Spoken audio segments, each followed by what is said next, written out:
இயேசு கைவிட மாட்டார். சொல்லுங்க, இயேசு கைவிட்டு சொல்லுங்க, கைவிடாத தேவன். யோசுவா 1:5 வாசிக்கும்போது, நான் உன்னை விட்டு விலகுவதும் இல்லை, உன்னை கைவிடுவதும் இல்லை என்று சொல்கிறார். யோசுவாவை ஊழியத்திற்கு அனுப்பும்போது முதலாவது சொல்லுகிறது என்னவென்றால், நான் உன்னை விட்டு விலக மாட்டேன், கைவிடவும் மாட்டேன் என்று சொன்னவர் கடைசி வரைக்கும் யோசுவாவோடு கூட இருந்து நடத்தினார். அவனுடைய வாழ்க்கை முழுவதையும் கர்த்தர் கூட இருந்து கைவிடாமல் நடத்தினார். அல்லேலூயா. சூரியனை பார்த்து நெய்தான் நின்றுச்சு, சந்திரனை பார்த்து நெய்தான் என்ன செய்யுது? இதா கைவிட்டாரா? ஆண்டவர் அவரை கைவிடவில்லை. அல்லேலூயா. அவர் மனைவி உங்களை கைவிடலாம், கணவன் உங்களை கைவிடலாம், பெற்றோர் கைவிடலாம், பெற்றோரை பிள்ளைகள் கைவிடலாம், நண்பர்கள் கைவிடலாம், நீங்கள் நம்பியவர்கள் கைவிடலாம். இயேசு கைவிட மாட்டார். அல்லேலூயா. கைவிடா இயேசு கைவிடா நம்மை ஒருபோதும் அவர் கைவிடா நம்மை ஒருபோதும் அவர் கைவிடா கைவிடா கைவிடா. சங்கீதம் 27:10 வாசித்த போது, என் தகப்பனும் என் தாயும் என்னை கைவிட்டாலும் கர்த்தர் என்னை சேர்த்துக் கொள்வார் என்று வாசிக்கிறோம். ஆகவே உலகத்தில் எல்லாரும் நம்மை கைவிடலாம், ஆனால் தெய்வம் கைவிடாத தெய்வத்தை நாம என்ன செய்யலாம்? ஆராதிக்கிறோம், தொழுது கொள்கிறோம், ஏற்றுக்கொண்டிருக்கிறோம். அவர் கைவிடாத தெய்வம். சீசர்களை ஆண்டவர் அழைத்தார், கைவிட்டாரா? கைவிடல். பாடுதல் துன்பங்களில் எல்லாம் கூட இருந்து அவர்களை ரத்தம் சாட்சியாக மறித்த போதும் அவர்களை கைவிடாமல் அவர்களை பரலோகத்துக்கு அழைத்து சென்றார். அல்லேலூயா. கைவிட்டாரா? ரத்த சாட்சியாக மறித்தாலும் கைவிடல. அல்லேலூயா. நம்ம கூட இருந்து அவனை கைவிடாமல் இந்த ஆத்மா பரலோகத்தோடு சேர்த்துட்டார். தேவன் நல்லவர். கைவிடாத தேவனை நாம் ஆராதிக்கிறோம், தொழுது கொள்கிறோம். அதில் நாம் சந்தோஷப்பட வேண்டும், மகிழ்ச்சி அடைய வேண்டும். உலகத்தார் வணங்குகிற தெய்வங்கள் எல்லாம் கைவிட்டு சொல்லுவாங்க. ஒரு அம்மா இருக்கு, அம்மாவுடைய கணவன், ஒரு மகள், ஒரே மகள். கணவன் திடீர்னு காணாம போயிட்டாரு. இந்த அம்மா ரொம்ப சாமியாரி.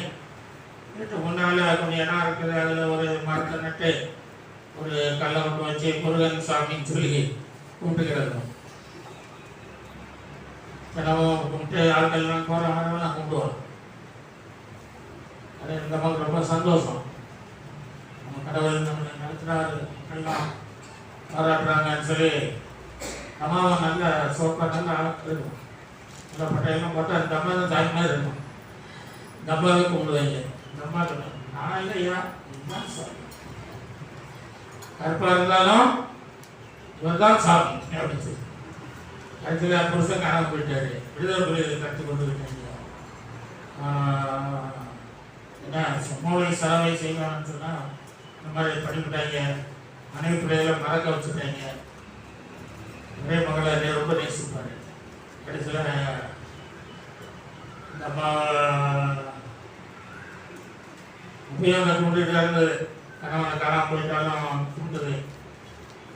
அவங்க ஒரு நாளில் மகளும் காணாமல் போயிட்டான். பள்ளிக்கூடத்துக்கு போய் வீட்டு கடைசியில் கடத்தி கொண்டு போய் பிள்ளைகளை யுத்தத்தில் பழக்க வைங்க. இந்த தற்கொலை படைக்கு கொண்டு போயிடுவாங்க. தற்கொலை படை இப்படிலாம் கொண்டு வந்ததுனால அந்த அப்போ தான் அந்த அம்மா அந்த கல்லில் முட்டுது, மோதுது. உடனே என்னை கட்டி அப்பா முட்டு முடி மண்டை தான் உடையுது. அப்போ அந்த கள்ளத்துக்கு புறப்பட்டுச்சு. அப்போ மனிதர்கள் இப்படி தெய்வங்களை கும்பிட்டு தங்களை கெடுத்துக் கொள்கிறார்கள், அழித்துக் கொள்கிறார்கள், தங்கள் வாழ்க்கையை வீணாக்கிக் கொள்கிறார்.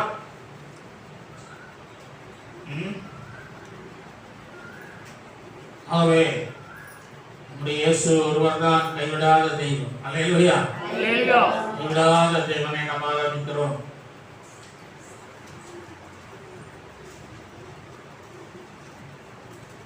ஆகவே முதலாவது நம்ம பார்க்க போறோம், 3 பேரை பார்க்க போறோம். நீதிமான்களை கைவிட மாட்டார், இரண்டாவது பரிசுத்தவான்களை கைவிட மாட்டார், மூணாவது கர்த்தரை தேடுகிறவர்களை கைவிட மாட்டார். முதலாவது நம்ம கடந்து செல்வோம். சங்கீதம் 37:25 வாசிக்கிறோம். நான் இளைஞனாயிருந்தேன், முதிர் வயதுள்ளவனானேன், ஆனாலும் நீதிமான் கைவிடப்பட்டதையும் சந்ததி அப்பத்து இறந்து திரிகிறது நான் காணவில்லை. அல்லேலூயா. ஆமா, நீதிமானை யாரும் கைவிடாமல் நடத்தினதாக தாவீது சொல்லுகிறார். தாவீதின் வாழ்க்கையில அவர் பல காலங்களை அவர் அந்நிய தேசங்களிலே செலவிட்டார்.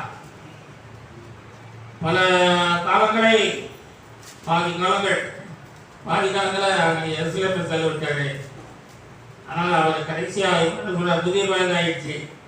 வாலிபத்தில் ஆண்டவரை தேடி போனாரு. இப்போ ஒரு முதிர் வயதாகிட்டு, முதிர் வயதிலையும் என்ன சொல்றாரு, நான் அந்நிய தேசங்களிலே என் வாழ்க்கையெல்லாம் செலவு பண்ணேன், மீதியான வாழ்க்கையை எருசலேமிலே செலவு பண்ணினேன், ஆனாலும் நீதிமான் கைவிடப்பட்டதை நான் காணவில்லை. அவன் அப்பத்துக்கு சாப்பாட்டுக்கு பிச்சை எடுக்கிறதை நான் காணவில்லை. அவருடைய அனுபவத்திலிருந்து சொல்கிறார், அவருடைய ஆராய்ச்சியிலிருந்து சொல்கிறார், அவர் எல்லாவற்றையும் சிந்தித்து பார்த்து சொல்கிறார். அதுபோல சென்னையில் பிரதாப் சிங் இருக்கிறார், சாட்சி வச்சு நடத்துகிறார். அவருக்கு இப்போ 10-16 நிமிஷம் இருக்கும். ஒரு இட்லி தான் சாப்பிடுவார், ஒரு இட்லி தான் சாப்பிடுவார். அவர் பைபிள் ஸ்கூலில் படிக்கும்போது 3 இட்லி கொடுப்பாங்க. அது 2 இட்லியை பிடிச்சி போடுவார், அங்கே வந்து உட்காந்துட்டு இருப்பாங்க, அங்கிட்டு போடுவார், அங்கிட்டு போடுவார், ஒன்று தான் சொல்லுவார். இந்த நாட்களில் இருந்து அவர் ஒரு இட்லி தான். மத்தியானம் அவருக்கு சாப்பாடு ஒரு சின்ன டிஃபன் பாக்ஸில் கொண்டு வருவாங்க. அப்போ நான் ஒரு நாள் போயிருந்தேன். அவர் அதில் பாதி அவர் சாப்பிட்டுட்டு பாதியை எனக்கு கொடுத்தார். எனக்கும் கடையில் வாங்கி எனக்கு கொடுக்கலாம், நல்ல வசதியெல்லாம் இருந்தாலும் கூட அதைத்தான் கொடுக்குறாரு. அவர் ரொம்ப விவரமாக இருப்பார். இன்னும் உயிரோடு இருக்கார், இன்னும் உயிரோட எலும்பா தான் இருப்பார், பென்சில் மாதிரி தான் இருப்பார். அவங்க இன்னும் செத்துருவா 2-3 தடவை போட்டாங்க, அது சாப்பிடும். ஏன்னா சாப்பாடு அவ்வளோ அளவாக சாப்பிடுகிறார். அதனால ரொம்ப சாப்பிட்டா சீக்கிரம் போயிருப்பாரு. அதனால சாப்பிட அளவோடு சாப்பிட்டு வளமோடு வாழ வேண்டும். ஒரு ராக்பெல்லர் என்ற ஒரு பெரிய ஒரு மனிதன் இருந்தார். அவர் ரொம்ப கஷ்டப்பட்டவர். அவர் வாழ்க்கையில ரொம்ப கஷ்டம், குடும்பத்துல பெரிய குடும்பம். அப்போ அவங்க அப்பா எண்ணெய் செக்கு ஆட்டுவாராம், எண்ணெய் செக்கு ஆட்டி அந்த எண்ணெயை விற்று அவர் அப்புறம் அந்த ராக்பெல்லர் வாலிபன் ஆன போது ரொம்ப கஷ்டத்தில் இருக்கும்போது இவர் என்ன பண்ணா, நம்மளும் ஒரு அப்பா மாதிரி ஒரு எண்ணெய் செக்கு வாங்கிப்போம் சொல்லி எண்ணெய் செக்கு வச்சாராம். 1-2-3 வச்சு அவர் நல்லா சம்பாதிக்க ஆரம்பிச்சாரு. அவருக்கு எண்ணெய் சக்கரவர்த்தி, என்ன பேரு, எண்ணெய் சக்கரவர்த்தின்னு பேர் கொடுத்தாரு. அவர் இப்போ வயசாயிட்டு அவருக்கு. அப்போ விமானத்தில் பயணம் செய்தார். அப்பயும் தொழில் செய்கிறத விடலை, இரவு பகலாக அந்த எண்ணெய் தயாரிக்கிறதை வேலை செஞ்சுட்டு தான் இருப்பார். உழைப்பு, ஒரு மனிதனுக்கு உழைப்பு குறைஞ்சிட்டா வியாதி வந்துடும். வியாதி, ஆமா, சில பெண்கள் சரியா வேலை செய்யறதில்ல, கள்ளமாடு போறதுனால சுகர் வருது.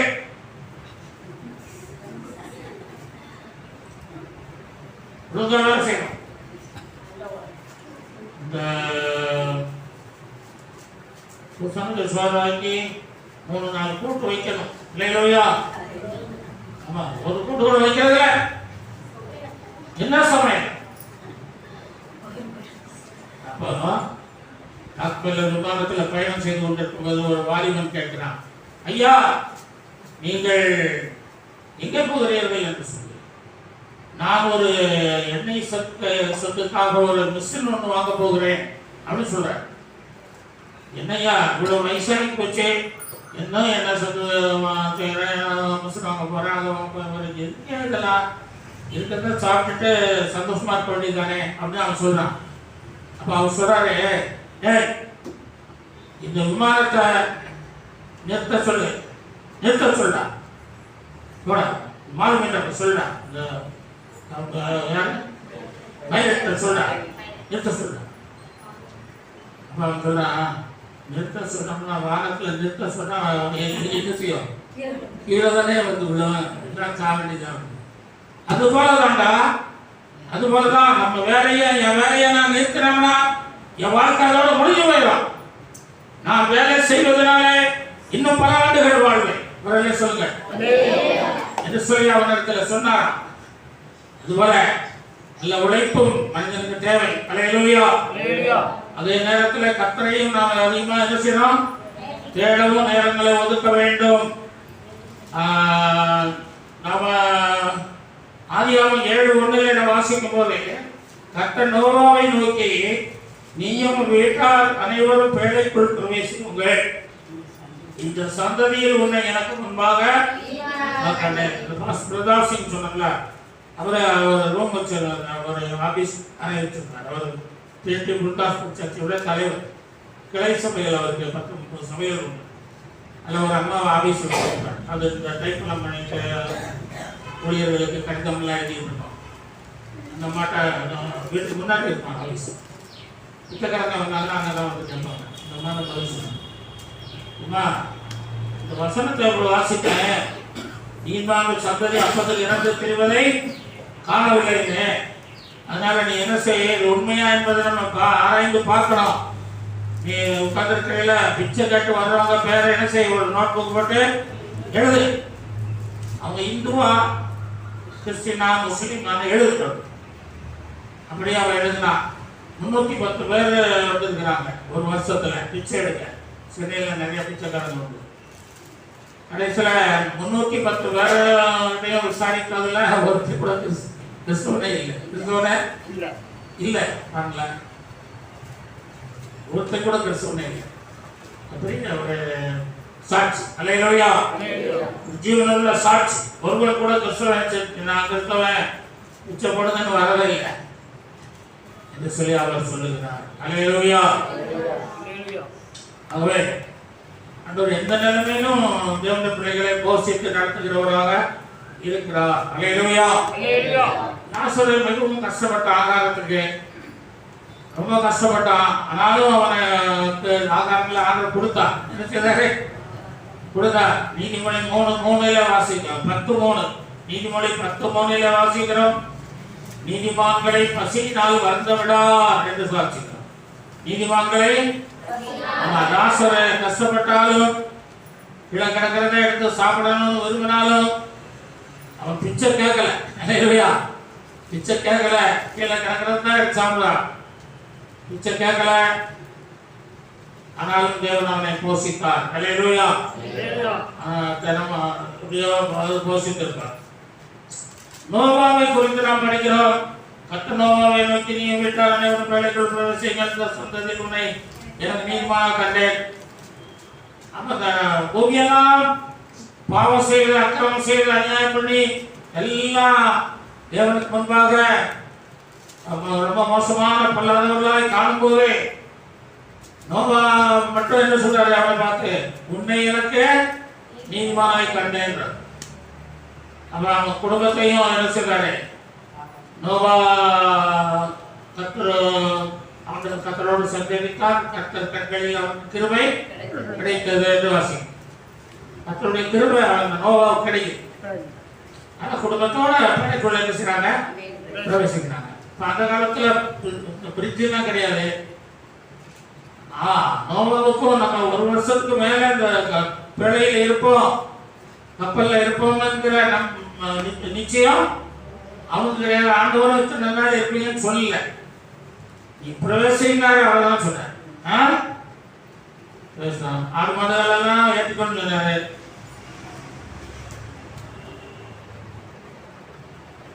ஆனால் தேவன் தான் என்ன செஞ்சாரு, நோவாவையும் கொடுப்பதையும் போஷித்து இருக்கார். ஏன்னா படங்கள்லாம் எடுத்துட்டு போனாலும் 2-3 நாளைக்கு மேல என்ன வச்சு வச்சிருக்க முடியாது, போயிடும். ஏன்னா அப்ப ஆகாரங்கள் எதுவும் கொண்டு போனாலும் ரொம்ப நாளைக்கு வைக்க முடியாது. 1 வருஷத்துக்கு மேல எதையும் வைக்க முடியாது. ஆகவே தேவன் தான் போஷித்திருக்கார். தேவன் தூதர்களை அனுப்பி போஷித்திருப்பார். அல்லேலூயா. ஆமா. ஏன்னா எலியாவே வனாந்தரத்துல என்ன செய்யறாரு, போஷிக்கிறார் இல்லையா? அப்பமும் தண்ணியும் கொடுத்தார். அதுபோல தேவன் என்ன செய்வாரு, தேவ தூதர்கள் பணிவிடை செய்ய ஆவிகளாக இருக்கிறாங்க. வயதில் சொல்லியிருக்கிற மாதிரி பணிவிடை செய்ய தூதர்களை அனுப்பி நோவா குடும்பத்தை போஷித்திருப்பார். அல்லேலூயா. போஷித்திருப்பார். ஆண்டவர் இஸ்ரவேல் ஜனங்களை வனாந்தரத்தில் போஷித்தார். எங்க போஷித்தார்மா? வனாந்தரத்தில் போஷித்தார். நெகமியா 9:19 வாசிக்கிறோம். நெகமியா 9:19, நீர் உம்முடைய மிகுந்த மன உருக்கத்தின்படியே அவர்களை வனாந்தரத்திலே கைவிடவில்லை. வனாந்தரத்திலே கைவிடவில்லை. ஆமா. ஏன்னா அவங்க நீதிமான்களா இருந்ததுனால இதெல்லாம் கைவிட்டு இருப்பாரு. நீதிமான்களா இருந்ததெல்லாம் கைவிடல. எப்படி நீதிமான்கள் ஆனார்கள்? எகிப்திலே பாவத்திலே அவர்கள் ஜீவித்து வந்தார்கள். எகிப்திலிருந்து புறப்படும் போது பஸ்கா ஆட்டுக்குட்டியின் ரத்தத்தினாலே அவர்கள் நீதிமான்கள் ஆனார்கள். அல்லேலூயா. பஸ்கா ஆட்டுக்குட்டியின் ரத்தம் அவர்களை நீதிமானாக மாற்றினது. இயேசுவின் ரத்தம் உங்களை நீதிமானாக மாற்றியிருக்கிறது. ஆகவே அந்த நீதிமான்களுடைய சந்ததியை 40 ஆண்டுகளாக கர்த்தர் போஷித்து ஒருத்துவிட்டு பாதுகாத்து நடத்தினார். அவர்களை கைவிடவில்லை. அல்லேலூயா. இயேசு கிறிஸ்து ஊழியம் செய்யும்போது பெத்சாயிதா வனாந்தரத்துல தான் 5000 புருஷர்களுக்கு சாப்பாடு கொடுத்தாருன்னு சொல்லியிருக்கோம் இல்லையா? 5000 புருஷர்னா 5000 மனைவிகள், 10,000 பெற்றோர்கள், 10,000 பிள்ளைகள் எல்லாம் சேர்த்தா 30,000 பேர் சேர்வாங்க. எல்லாரையும் வனாந்தரத்தில் தான் போஷித்திருக்காரு. அப்போ அந்த ஜனங்கள் உணர்ந்தார்கள். இயேசு கிறிஸ்துவின் காலங்களிலே அந்த ஜனங்கள் நினைச்சு பார்க்கிறார்கள். நம்முடைய முன்னோர்களே வனாந்தரத்திலே 40 வருஷம் போஷித்தார்கள் பார்க்கிறோமே. அந்த தேவன் தான் இவரும் இந்த வனாந்தரத்தில் நம்மை போஷிக்கிறார். அல்லேலூயா. இவரே மெய்யான தெய்வம், இவரே யெகோவா தேவன் என்று சொல்லி அறிக்கையிட்டார்கள். அல்லேலூயா. ஆமா. ஆகவே தேவன் நம்மை போஷிப்பதிலே ரொம்ப கவனமா இருக்கிறார். ரொம்ப கவனமா இருக்கிறார். நம்மை நடத்துவதில் கரிசனையாக இருக்கிறார். 1 ராஜாக்கள் 17:6 என வாசிக்கிறோம். 17:6 காகங்கள் அவனுக்கு விடியற்காலத்தில் அப்பமும் இறைச்சியும் சாயங்காலத்தில் அப்பமும் இறைச்சியும் கொண்டு வந்தது. நம்ம என்ன நிறைய நம்ம வாசிச்சிருக்கிறோம். நம்ம என்ன நினைக்கிறோம், எலியாவை காலையில போஷித்தார், மாலையிலையும் போஷித்தார், இதெல்லாம் நம்ம படிக்கிறோம். ஆனால் இங்க என்ன வாசிக்கிறோம், விடியற் காலையில்.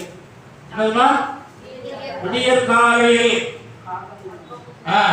விடியற் காலத்திலேயே காக்கா என்ன பண்ணுது, அப்பத்தையே இறைச்சியை எடுத்துக்கொண்டு புறப்பட்டு அந்த எலியாவை போஷிக்க அது தேவன் கட்டளையிட்டதுனால அதை கீழ்ப்படியுது. அல்லேலூயா. கணக்கு இல்லாவிட்டாலும் என்ன செய்யுது, கொடுக்குது. அல்லேலூயா. கொடுக்குது. காகங்கள் எப்போதும் தனியாக உட்காந்து சாப்பிட்டு இருக்கோம். சில நேரங்களில் கூடத்தை கூட்டி சாப்பாடு கொடுக்கும், எல்லாம் சேர்ந்து சாப்பிடும். ஆனால் மனிதனுக்கு ஒரு காலம் அது ஒண்ணுமே கொடுக்காது. அல்லேலூயா. கொடுக்க ஒரு பாஸ்டர் இருந்தார், பெண்ணியல் ஒரு பாஸ்டர் இருந்தார். அவர் கிராமத்து ஒழித்து பெற்று வரும்போது ரொம்ப பசி. அவர் ஆண்டவர் 11 மணி அந்த ஒரு வெயில் அடிக்குது. பசியாக இருக்கிற அந்த ஒரு காலையில் ஒன்றும் சாப்பிடல. இந்த கிராமத்தில் போய் உங்கள் அன்பை சொல்லிட்டு வந்துருக்கேன். பசிக்குது ரெண்டு சொன்னாராம். வழியில் சைக்கிள் வச்சுக்கிட்டே சொன்னாராம். அப்போ ஒரு பாலத்துக்கிட்ட வரும்போது ஒரு காக்கா அப்படி பறந்து போச்சுதான்.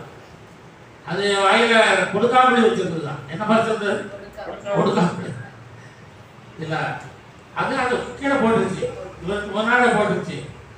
அதை எடுத்து என்ன செய்றாரு, அதில் நல்ல 2 சுழி இருக்கு. 2 சுழி 10-15 விதைகள் இருக்கு. அதை சாப்பிட்டு அவருக்கு தண்ணி குடிச்சுட்டு போயிருக்காரு. அல்லேலூயா. தேவன் இன்றைக்கும் காகங்களை கொண்டு போஷிக்கிறார். அல்லேலூயா. தேவன் காகங்களை கொண்டு எலியா போஷித்தார். உண்மை. அவன் போஷிப்பதிலே தேவன் ரொம்ப கருத்துள்ளவராக இருக்கிறார். அல்லேலூயா. ஆமா, நம்ம ஆச்சரியமாய் அதிசயமாய் அற்புதமாய் போஷிக்கிற தேவனாக இருக்கிறார். ஆகவே நீங்கள் கவலைப்பட வேண்டாம். அல்லேலூயா. நீதிமானுடைய சந்ததி அப்பத்துக்கு இறந்து தெரிவதை காணவில்லை. யூதாஸ் யூதாஸ் நீதிமானா இருந்தானா? இல்லை. அதனால அவன் பிள்ளைகள்லாம் மனைவி பிள்ளைகள் என்ன செய்யறாங்களா? பிச்சை எடுத்தாங்களாம். பிச்சை எடுத்தாங்க. அவனுடைய வீட்டெல்லாம் எருக்களமாக்கப்படும் என்று சொல்லி, எருக்களம்னா என்னதுமா, எது தட்டுற வீடா இருக்கும்னு நினைக்கிறேன். எல்லாத்தையும் உடச்சி போட்டாங்க. சுவர் தான் இருக்கு. சுவரில் எரு தட்டியிருப்பாங்கன்னு நினைக்கிறேன். அப்படியே எருக்களமாக்கி போட்டார். ஆகவே ஆண்டவரை காட்டி கொடுத்த யூதாஸ், பணத்துக்கு ஆசைப்பட்ட யூதாஸ் குடும்பம் பிச்சை எடுக்க ஆரம்பித்தார். அப்படிப்பட்டவர்களாய் நாம் இருக்கக்கூடாது. அல்லேலூயா. ஆமா. ஆகவே இயேசுவால் மீட்கப்பட்ட பரிசுத்த நீதிமான்களை அநாந்தரத்தில் கர்த்தர் அற்புதமாய் நடத்தினார்.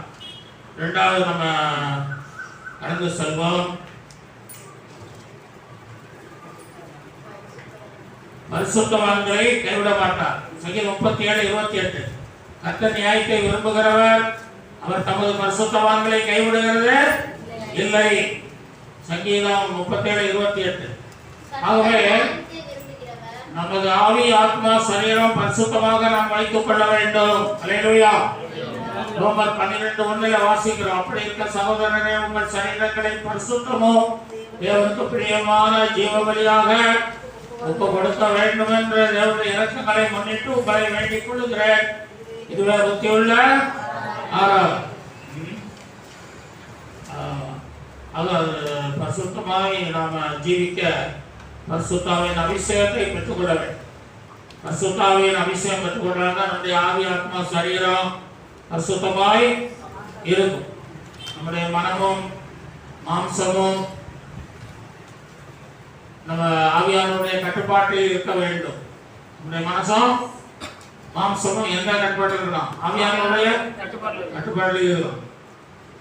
அப்பதான் அந்த பாவம் செய்யாமல் பரிசுத்தமாய் ஆள முடியும். பரிசுத்தவான்களாய் நாம் ஜீவிக்கணும். இன்னைக்கு இந்த இதில் கூட பரிசுத்தவான் சொன்னாங்க. பரிசுத்தவான் சொன்னாங்கள. பரிசுத்தவான்களை பற்றி ஒரு கட்டுரை வாசித்தாங்க. ஆகவே யோசுவா தலைமுறையும் நல்லா வெட்டிட்டாங்க. இன்னும் பரிசுத்தவனா மாறிடும். அல்லேலூயா. இன்னும் கொஞ்சம் குறையா இருக்கு. ஃபுல் பரிசுத்தமான வாங்கிடும். வெட்டிடும். பிள்ளைகளை, பெண் பிள்ளைகளை நம்ம என்ன செய்யணுமா? செல்லம் கொடுத்து வளர்க்கக்கூடாது. பெண் பிள்ளைகளை செல்லம் கொடுத்து வளர்க்கக்கூடாது.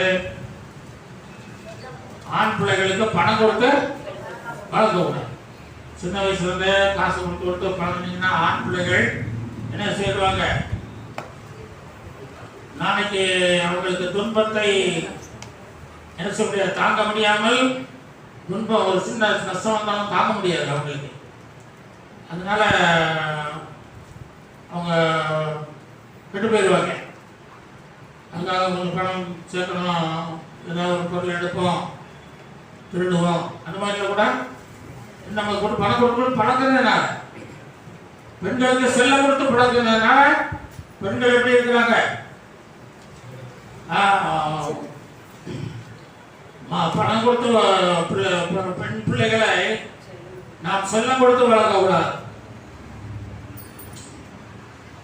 பெண் பிள்ளைகளுக்கு மன வலிமையை ஏற்படுத்த வேண்டும். அல்லேலூயா.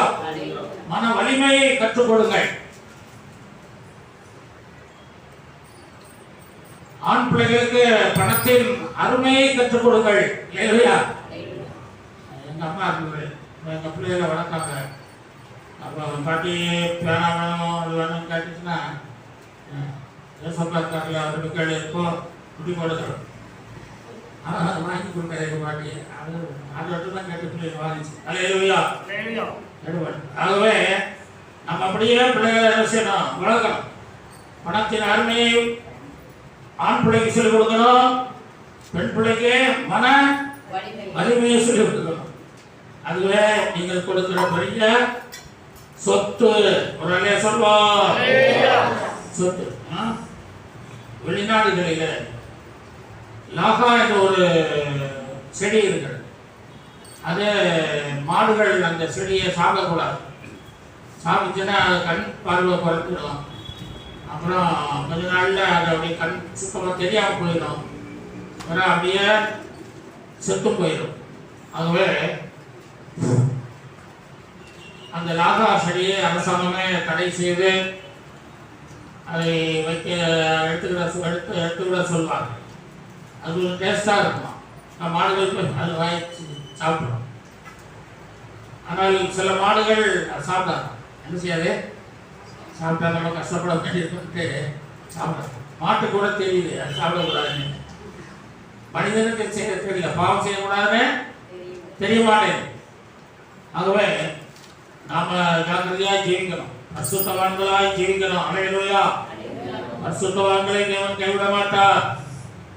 1 Corinthians 13:3-14 வாசிக்கிறோம். நீங்கள் தேவனுடைய ஆலயமாக இருக்கிறீர்கள் என்றும் தேவனுடைய ஆவி உங்களில் வாசமாக இருக்கிறார் என்றும் அறியாதிருக்கிறீர்களா? ஒருவன் தேவனுடைய ஆலயத்தை கெடுத்தான், தேவன் அவனை தேவனுடைய ஆலயம் பரிசுத்தமாக இருக்கிறது, நீங்களே அந்த ஆலயம். ஆகவே நாமே ஆலயம், நடமாடும் ஆலயம். நடமாடும் தபால் நிலையம் ஆச்சு. எத்தனை எடுத்துட்டு போவாங்க. ரொம்ப காலம் ஆச்சு. இப்போ அதெல்லாம் காணும். இப்போ ஆண்டவர் அதுதான் சொல்றார், நீங்களே என்னுடைய ஆலயம், நீங்கள் நடமாடும் ஆலயம் என்று சொல்லுகிறார். ஆகவே நாம் நடமாடும் ஆலயம். ஆலயத்தை ஒருவன் கெடுத்தால் அவனை தேவன் கெடுப்பான். ஆலயத்தை கெடுத்துடக்கூடாது. நம்முடைய ஆலயத்தை சரீரத்தை கெடுத்துடக்கூடாது. சரீரத்தை நீங்கள் சுத்தமாக வைக்கணும், பத்திரப்படுத்தணும், பாதுகாப்பாக வைக்கணும். சரீரத்தை நீங்கள் நல்லா நேசித்து சுத்தமாக வச்சுக்கிட்டா அது ரொம்ப காலங்களுக்கு என்ன செய்யும்? வரும். ரொம்ப காலங்களுக்கு உங்களுக்கு பிரயோஜனமாக இருக்கும். ஆகவே சரீரத்தை சுத்தமாக வைத்து காத்துக்கொள்ளணும். அல்லேலூயா. காத்துக்கொள்ளணும். ஆதியாகமம் 39:10 நம்ம வாசிக்கிறோம்.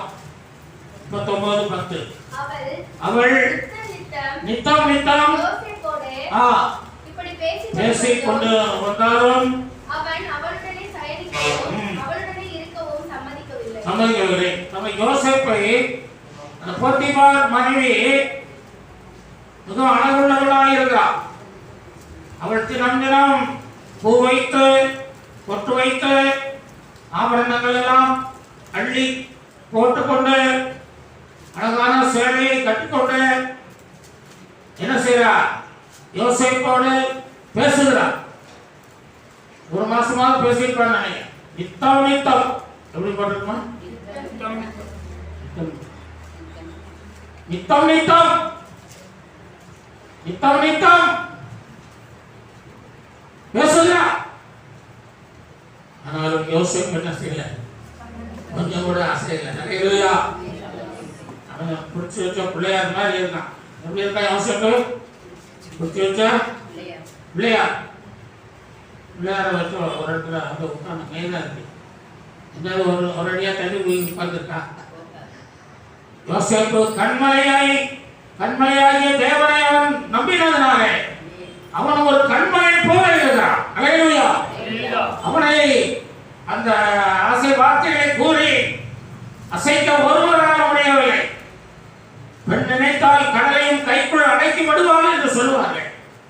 ஆனால் யோசேப்பை அடைக்கப்பட முடிந்ததா? அது உலகத்துக்கு தான் அந்த பழமொழி. ஆண்டோடைய பிள்ளைகளுக்கு அந்த பழமொழி உண்டா? எனவே யோசேப்பு பரிசுத்தமான ஒரு தேவ மனுஷனா இருந்ததுனாலே தேவன் அவனை கைவிடாமல் நடத்தினார். அல்லேலூயா. சகோதர பெற்றோர் கைவிட்டார்கள், சகோதரர் கைவிட்டார்கள், எல்லாரும் கைவிட்டாலும் தெய்வம் கைவிடவில்லை. அல்லேலூயா. பரிசுத்தம் ரொம்ப முக்கியம். அடுத்தது நம்ம கணக்கு சொல்லுவோம். மூணாவது, கர்த்தரை தேடுகிறவர்களை கைவிட மாட்டார். சங்கீதம் 9:10 வாசிக்கும். கர்த்தாவே உம்மை தேடுகிறவர்களை நீர் கைவிடுகிறதில்லை. கர்த்தரை தேடுகிறவர்களை கைவிட மாட்டார் என்று வேதம் சொல்லுகிறது. இன்று வேகமாக உலகம் ஓடுகிறது. வேகமான உலகத்திலே மனிதன் வேகமாக ஓடுகிறான். வேலை வேலை வேலை என்று சொல்லி இரவு பகலாய் ஓடுகிறான். தேவனை தேட நேரங்களை ஒதுக்குவதில்லை. வேதம் வாசிக்க, ஜெபிக்க, துதிக்க, பாட, ஆராதிக்க, ஊழியம் செய்ய, உபவாசம் செய்ய, ஆலயத்துக்கு வர சமயங்களை ஒதுக்குவதில்லை.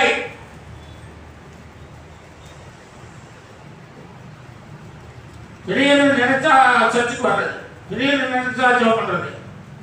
அந்த திடீர் ஜெபம் திடீர் பிரயோஜனப்படாது. அல்லேலூயா. ஆயத்தம், ஒரு ஆயத்தத்தோடு நீங்கள் ஆராதனைக்கு வருவீர்களானால், ஆயத்தத்தோடு ஜெபிப்பதில்லைனால் அது உங்களுக்கு ரசியம் ஆசீர்வாதமாக இருக்கும். அல்லேலூயா. எனவே வேலை வேலை என்று சொல்லி ஓடக்கூடாது. வேலை எப்போதும் நம்ம செய்யலாம். தெய்வத்தை நம்ம என்ன செய்ய எப்போதும் சமீபமாக இருக்கு. இருவரை நோக்கி கூப்பிடுகிறேன். இப்ப எங்க இருக்காரு? இயேசு சமீபமா இருக்காரு. அந்த காலம் பெருமையின் காலம். சங்கீதம் 32:8 என்ன சொல்லியிருக்காரு? இதற்காக சகாயம் கிடைக்கும் காலத்தில் பக்தி உள்ளவரான உண்மை நோக்கி விண்ணப்பம் செய்வான். அப்பொழுது மிகுந்த ஜலப்பிரவாகம் வந்தால் அவனை அணுகாது. சகாயம் கிடைக்கிற காலம் இது. ஒரு நல்ல காலம், திருமையின் காலம், மகிழ்ச்சியின் காலம், தேவன் நம்ம அருகில் வாசம் பண்ணுகிற ஒரு காலம். இந்த காலத்தை பயன்படுத்தி நீங்கள் கர்த்தரை தேடுவீர்களானால் கர்த்தர் உங்களுக்கு தென்படுவார். கர்த்தர் உங்களை ஆசீர்வதிப்பார். உங்களை கைவிட மாட்டார். அல்லேலூயா. கைவிட மாட்டார். யூதாஸ் கர்த்தரை தேட தேடினா, பணத்தை தேடினா, பணத்தை தேடினா. ஆகான் என்ன செய்தான்? லேவர் பெற்றதெல்லாம் சேர்த்து வைக்க போனான். குடும்பத்தோடு அழிந்தான். யூதாசு அழிந்தான், ஆகான் அழிந்தான், கேயாசின் குடும்பத்தோடு அழிந்து போனான். புதிய ஏற்பாட்டில் 2 பேர் அழிந்து போனாங்க. யூதாசு அப்புறம் வேற யாருமே என்ன 2 பேர் சொல்லுங்க.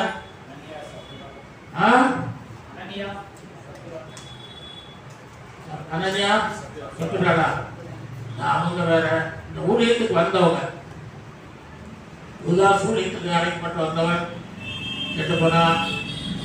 அவர் சொல்லுகிறார், இவனையும் அலெக்சாண்டரும் விசுவாசத்தை விட்டு என்னை விட்டு போய்விட்டார். ஊழியத்தை விட்டு போயிட்டாங்க, உலகத்துக்குள்ள போயிட்டாங்க. இல்லை, இவனே அலெக்சாண்டர் அப்படிப்பட்டவர்கள் எல்லாரும் காசு பணம் சம்பாதிக்க வேண்டும் என்று விரும்புவதனால போனார்கள். பணம் சம்பாதிக்க வேண்டும் விரும்புகிறவர்கள் எந்த குறுக்கு வழியையும் அவர்கள் தேடி போவார்கள். குறுக்கு வழியிலே சம்பாதிக்க விரும்புவார்கள். அதனால பல கஷ்டங்களை அடைவார்கள். அதனால அவருடைய வாழ்க்கை ஓட்டம் பாதியிலே நிறுத்தப்படும். அவர்கள் வாழ்க்கை மோசமாய் மாறிவிடும். எனவே நித்திய ஜீவனை சுதந்திரிக்க முடியாமல் போய்விடுவார்கள். அவருடைய கர்த்தரை தேட, கர்த்தரை என்ன செய்யுங்க? தேடு. கர்த்தரை தேடுகிற யாக்கோபின் சந்ததி, யாக்கோபின் சந்ததி அர்த்தமா கர்த்தரை தேடுகிற ஒரு சந்ததி. கர்த்தரை அதிகமாக தேடுவோம், சுவாசோடு ஓடுவோம், பரலோகத்தை சோதரிப்போம். கர்த்தர் நம்மை ஆசீர்வதிப்பாராக. ஆமென்.